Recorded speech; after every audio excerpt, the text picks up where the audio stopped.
Maximize your accounting career by becoming high yield and low maintenance with the Upstream Leader podcast. Your passport to improved knowledge, skills, and career potential. Stay tuned for insights, expertise, and thought-provoking discussion. And now, here's your host, Jeremy Clopton. Hello, everyone, and welcome to the Upstream Leader podcast. My name is Jeremy Clopton, excited to be with you for a very fun conversation today on legacy. And this is a topic that's top of mind for me as we're planning for some of our events at Upstream over the next year. Legacy is going to be something that we talk a lot about. So for that conversation, I have with me today BJ Lippert, who is the managing partner of Donovan CPAs. BJ, glad to have you on the show. Jeremy, I'm so excited to be here. I'm a big fan of the show, and what an honor it is to be invited to talk to you today. Yeah, I think it's going to be a great conversation. We're going to talk about legacy and what it means to step into the role of managing partner at what had always been a family-run firm. But before we do that, not a shock to anybody, you included, I am going to start off with the question that we always start with, which is, how did you become the leader that you are today? That's a great question. I love that you ask that, by the way. It's one of my favorite parts of listening to each episode. Obviously, I reflected on this a little bit in preparation for our conversation, and I'm 43 years old. How do you distill it down to one thing? From my perspective, the best leader is unapologetically authentic.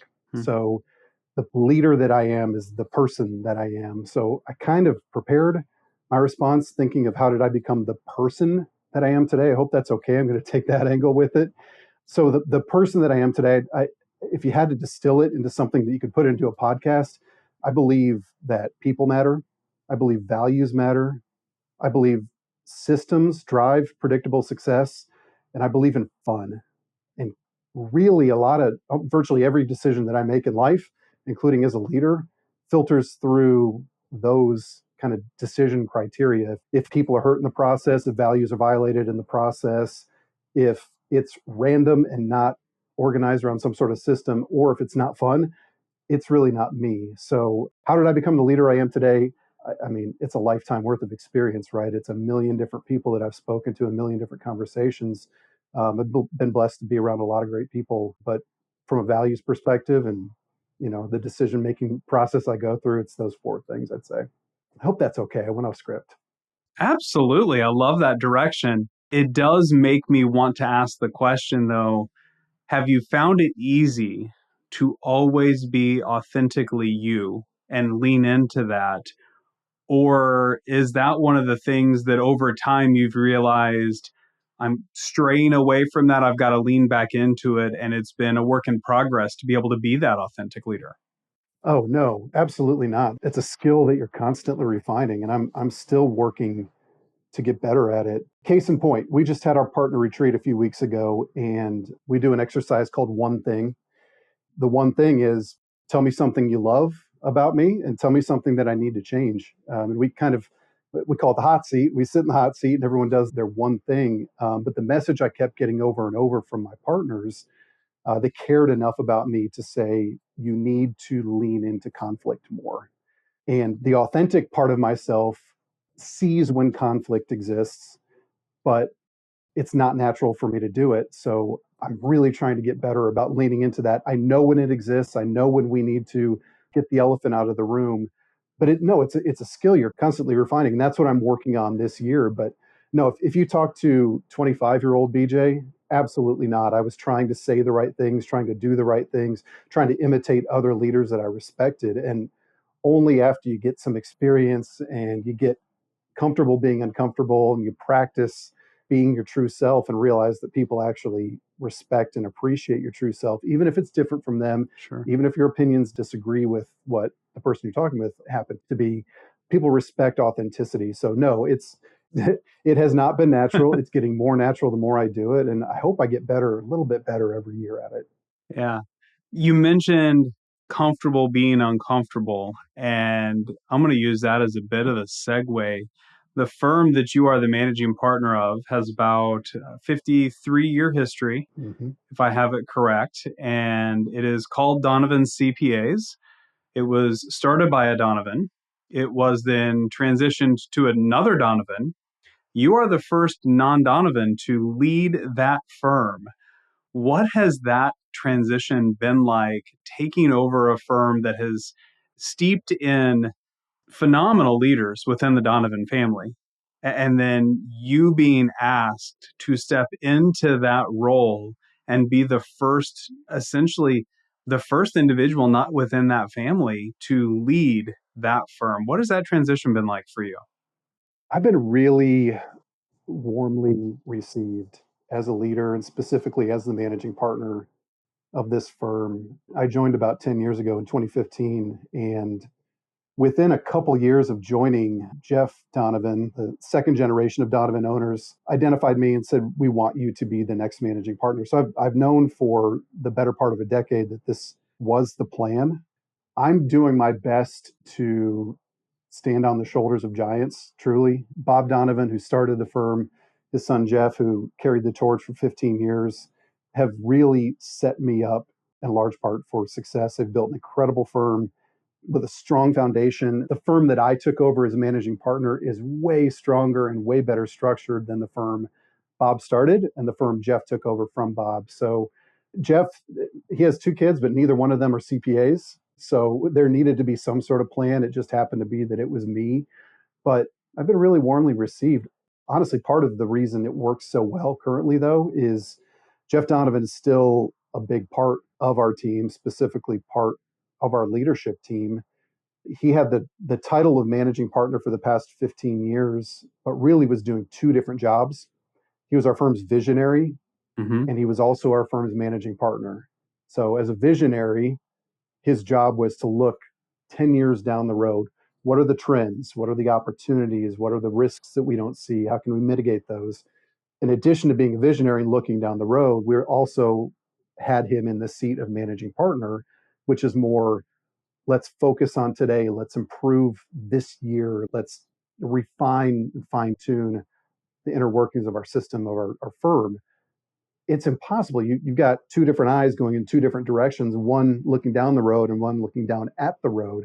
So Jeff is still involved as the leader of the firm. Now he gets to do what he loves best, which is strictly that visionary stuff, thinking big picture, thinking down the road, Yeah. which allows me to do what I do best, which is refine, fine tune, focus on the inner workings of the firm right now. So yes, I took over for Jeff. Yes, I have the title that he abdicated, but really what we were able to do with this change is to get him in his right seat, me in my right seat. A trend that I'm seeing across a lot of firms, at least the firms that we work with at Upstream, there are a lot of young managing partners. That's not a bad thing. I guess it's not inherently good or bad. It's just a fact that a lot of firms seem to be transitioning leadership to perhaps a younger generation of managing partner than they had previously. One of the things, though, that I see along with that is very similar to what you're experiencing there at Donovan, which is the predecessor managing partner is still an active partner within the firm. They are still there on a regular basis. They are not retired, but they've still got a handful of years, if not several years ahead of them before they look to retire.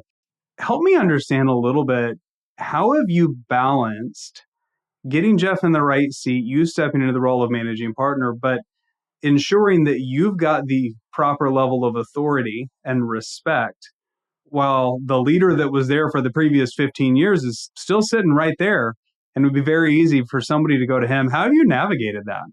That's a really good question. I hope the other firms that are appointing younger managing partners are in the same position I am, which is they've got leaders who not only give up the title, but truly give up the authority, which is exactly what Jeff has done. I give him a lot of credit for his willingness to step away.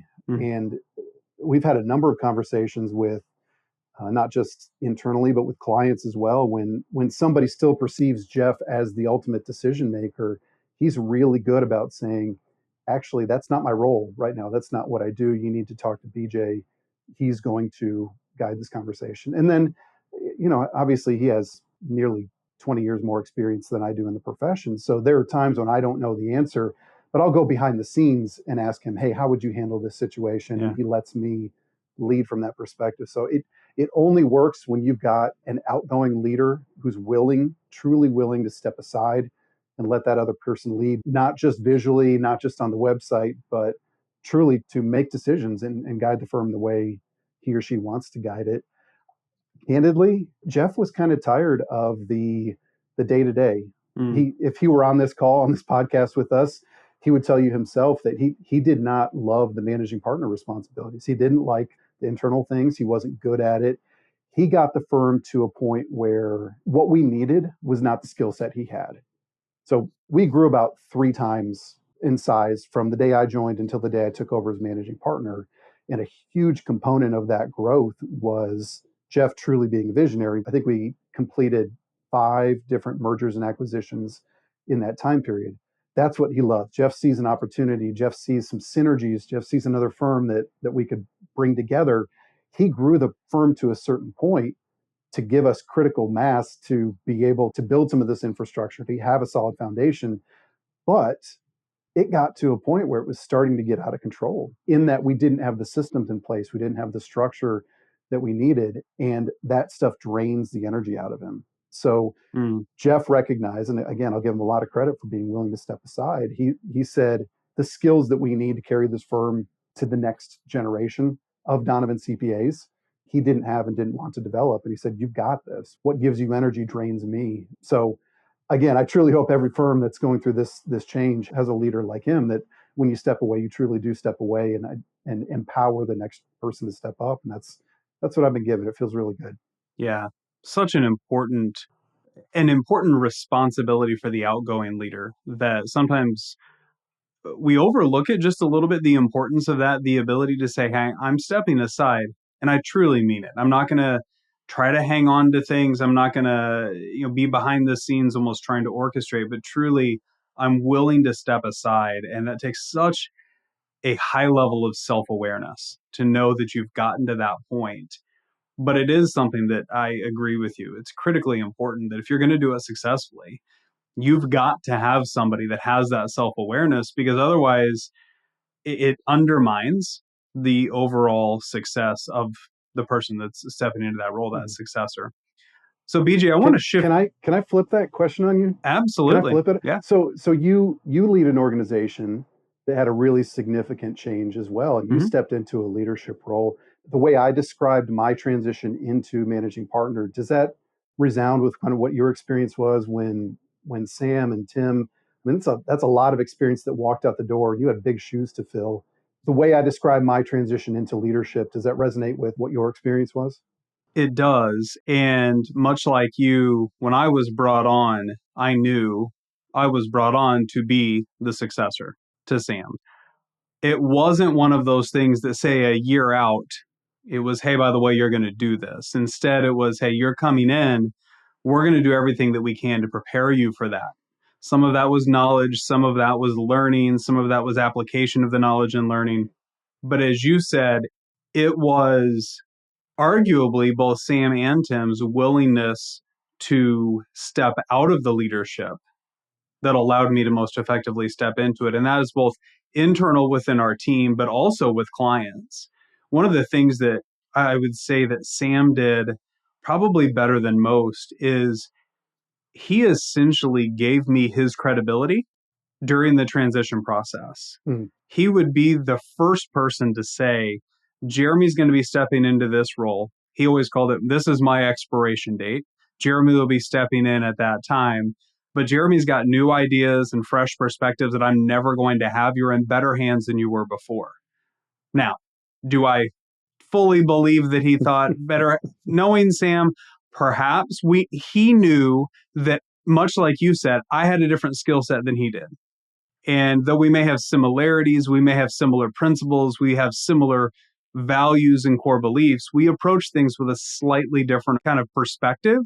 So it wasn't necessarily that one was better or not. It was that one was fresher, perhaps, than the other, which is something that we talk a lot about with firms. Is there comes a time you need a fresh perspective on leadership because you can't see the things that new perspective brings if you've just been doing it over and over and over again, which we sometimes fall into the trap of. So I would say, yes, your transition is very similar to the transition that I experienced. And it was the self-awareness of the outgoing leader. And I would say also the confidence of the outgoing leader that their success, their value, their worth was not tied to their identity as a leader, but it was just as important that they transitioned to the next person so that they could see that as success. That's so good. Yeah, it takes intentionality and it takes humility. And I think you hit the nail on the head too, which is Sam and Jeff had the same perspective in that, yes, BJ's taking over, yes, Jeremy's taking over, but they're not me. Right. So don't expect Jeremy to lead the same way Sam does. Don't expect BJ to lead the same way Jeff does. But I trust him. I trust him to make these decisions. Yeah. Even though that might not be the exact same way I would handle it, you're in good hands. So, yeah, so much of it, so much of your success, my success, and the success of other transitioning managing partners depends upon a willingness by that outgoing leadership to say, "You've got this. I trust you, and I empower you." So cool. Thank you for sharing that. It really does. It really does. Yeah. And thank you for the question. I want to ask, so when I was preparing for that transition period, I don't know, it was 2 or 3 years out. And I was talking to a gentleman that's an executive coach, keynote speaker, author, CEO of a company, Jake Thompson, who's been on our podcast a couple times.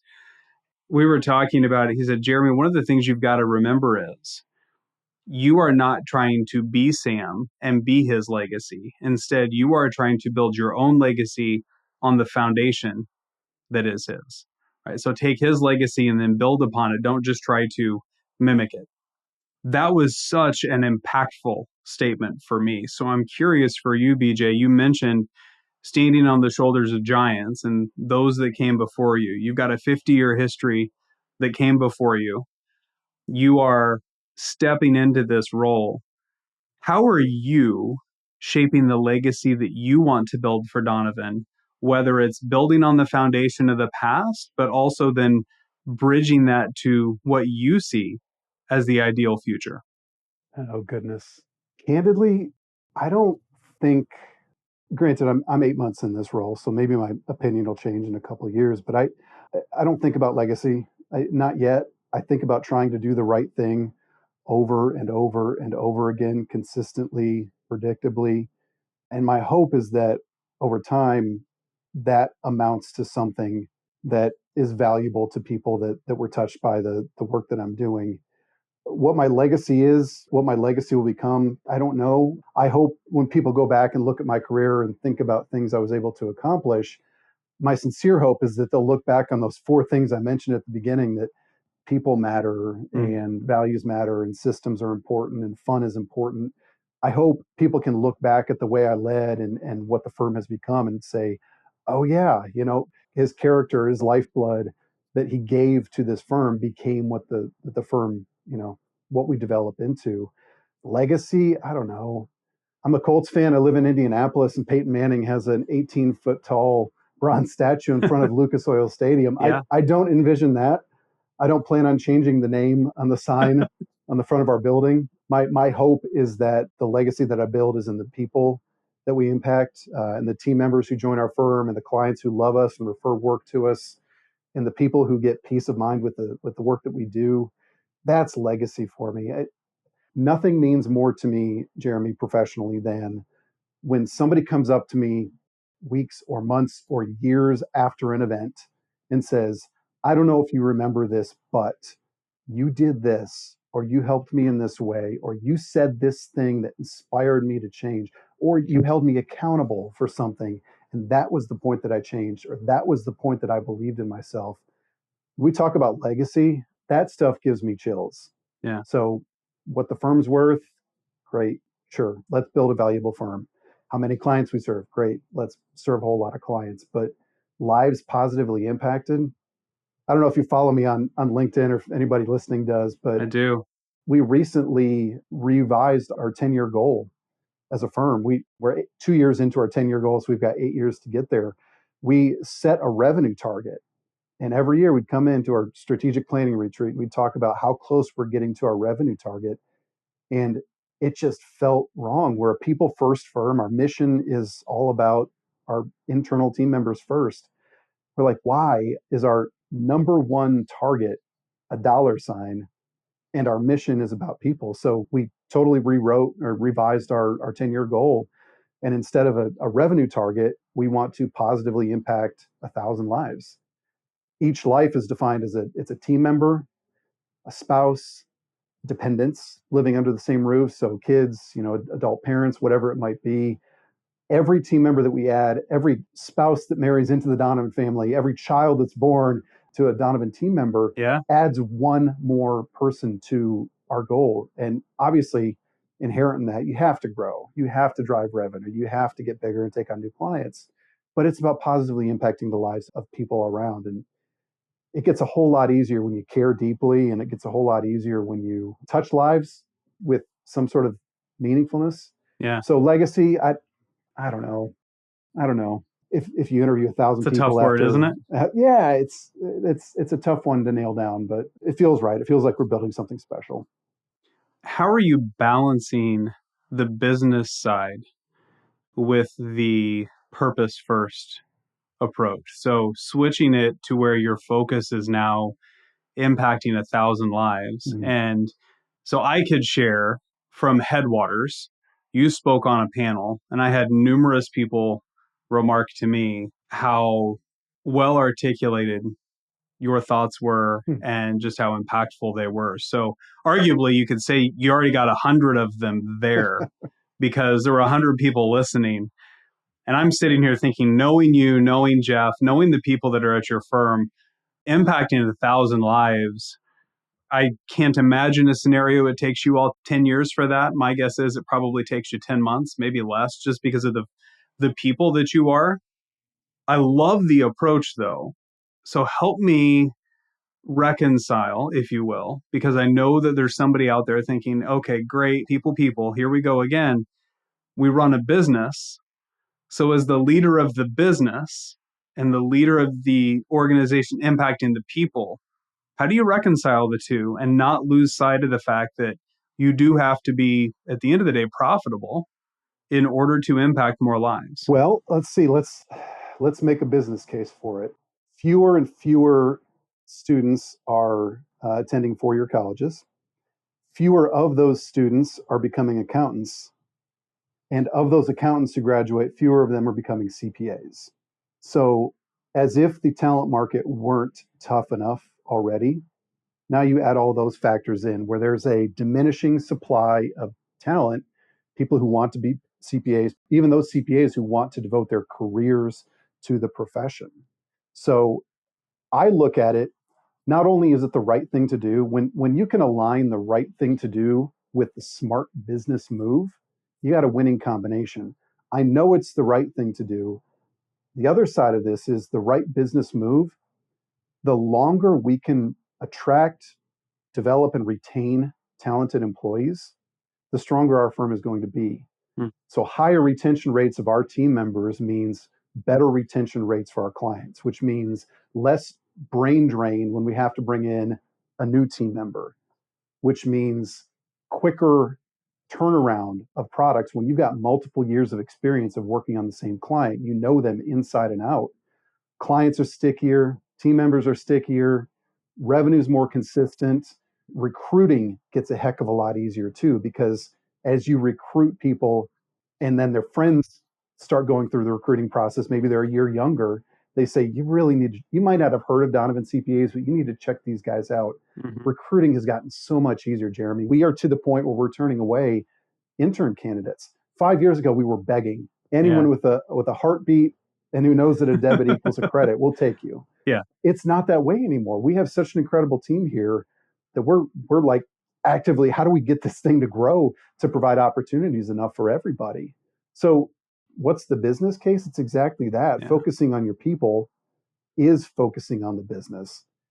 One of the rock stars in our profession that I always look to, my team gets tired of hearing me talk about it, but John Sensiva, who talks at just about every I knew exactly where you were conference, headed. The guy has a way of taking these incredibly complex, big, meaningful decisions in our profession and just boiling them down to their absolute basic elements and making it sound so simple. And He presented at Headwaters and essentially said, I don't focus on revenue. I don't focus on profitability. We focus on employee experience and customer experience.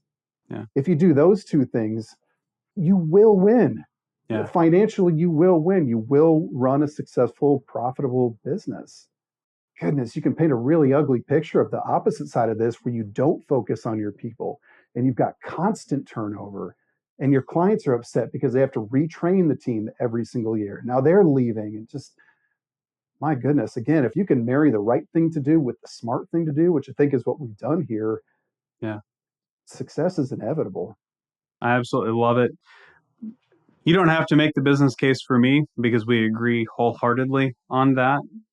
John Sensba, as you mentioned, his 3 rules, if you can be kind, or what is it? Communicate, meet your commitments, and be kind.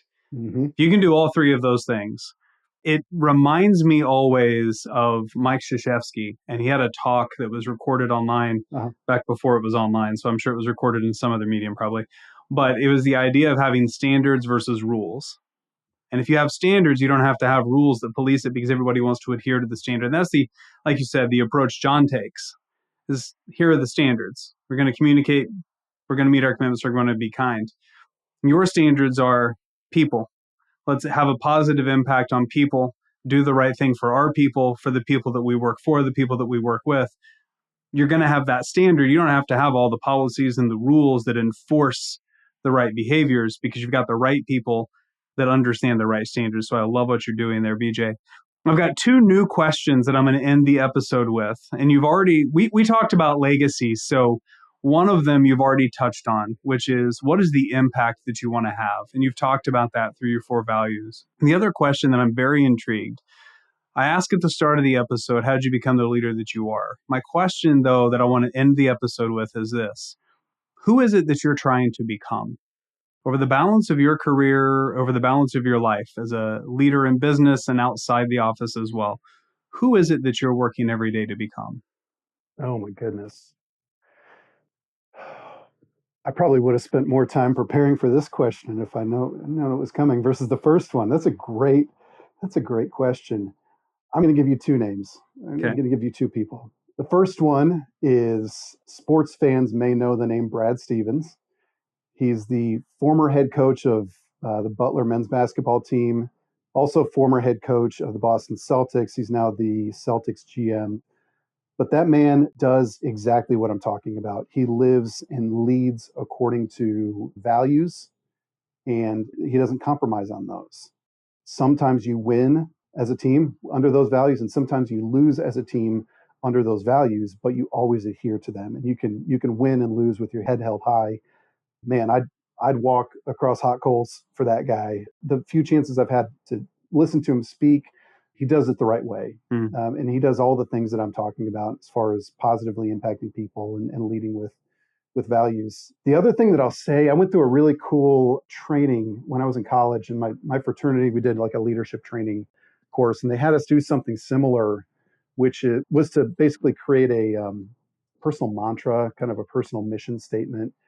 And 20-year-old BJ at the time wrote something down that has really stuck with me. And I do try to be this every day. What I wrote at the time, I obviously wasn't married, didn't have kids at the time, but I wrote that I would try every day to be the man that I would want my own son to grow up and become. And when I think about how I live life and how I walk through this world, I try to put things through that filter of, I do have a son now. He's a 13-year-old kid. He's incredible. Mm-hmm. If he was watching me do this, is that something that I would want him to emulate? Mm-hmm. So I love it. If you want a name that people know, Brad Stevens is a great one. If you want something a little bit more heartfelt and the core of who I am, it's trying to look through the lens of who my son's going to grow up and become, and hopefully I can be that role model for him. That's outstanding. I hope that answers your question. That was a fun question. Absolutely. Yeah. I love the reference both to a known name and also the more heartfelt, the core. As you know, I'm keenly interested in the stories of people and the stories in our profession, which is one of my favorite things about the podcast. So the core side of it intrigues me even more. And I love what you shared there and how you laid that out. And for those of you that are listening that don't know BJ, I would highly encourage you to connect with him on LinkedIn. He shares some amazing things there. He is an absolute joy to be around, always a smile on his face, just a great person, and also someone that he may be located in Indiana, and you may not yet have heard of Donovan CPAs, but I can guarantee you BJ is going to be doing amazing things as a managing partner and is someone to keep an eye on in the profession over the balance of his career. BJ, thank you so much for joining me on the Upstream Leader. I've really enjoyed the conversation. This was a blast. Can I do it again sometime? Absolutely. We'll have you back. Let's do it. Thank you, Jeremy. Thanks for joining us on the Upstream Leader podcast. We hope today's episode has enriched your understanding of what it takes to become a high-performing leader in the accounting profession. If you'd like to hear more episodes, subscribe on your favorite podcasting app and visit our website where you'll find full show notes and more. theupstreamleader.com.